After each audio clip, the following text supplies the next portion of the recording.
मैंने हर कैदी से कहा कि अगर आपका वो वक्त अब वापस आ जाए कि जब आपने ये कत्ल किया था जिसकी आपको सजा मिली है, तो आप क्या करेंगे? तो 3 कैदी ऐसे थे जो लिटरली रोने लग गए। एक ने कहा कि मेरा एक दोस्त था, मैं उसके साथ जाता था, मैं फैसलाबाद से मेरा तल्लक था और मैंने सोने की चेन पहनी है, ऊपर बड़ी खूबसूरत वो जो नहीं होता उस वक़्त बोस्की की शर्ट, वो पहनी, घड़ी राडो पहन के तो मैं जा रहा था, तो मेरे दोस्त ने मेरे साथ बातचीत करते हुए एकदम मुझे गाली निकाल दी।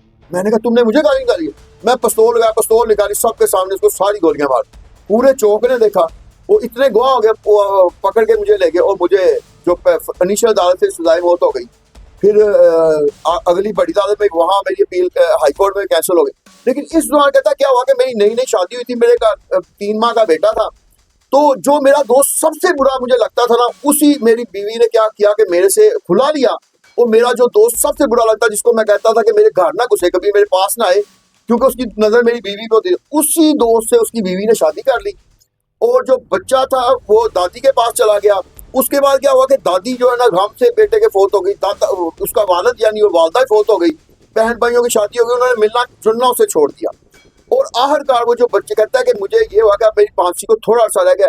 तो मैं कहता हूँ अगर मुझे वो वक्त दोबारा मिल जाए तो मैं अपने उस दोस्त को कहूँ कि मुझे एक दफा फिर गाली निकाल, मैं तुम्हारे पाँव धो के पीऊंगा और मैं ये कत्ल नहीं करूंगा। मैं जो मैंने देखा और सबसे रोते रोते उसने एक बात मुझे की, कहता मुझे क्योंकि सुप्रीम कोर्ट से भी फांसी की सजा मेरी कंफर्म हो गई है, तो मेरा एक ही शौक है कि एक दफा मेरा वो बेटा, मुझे पता लगा 18 साल का हो गया है, तो वो बेटा जेल में आए तो मुझे उसको एक दफा गले लगाने का मौका दे दे और मैं उसको गले लगा के इतना रहूं कि जितना मेरे आंसू खत्म हो जाए, उसके बाद मुझे आप फांसी पे लटका दें।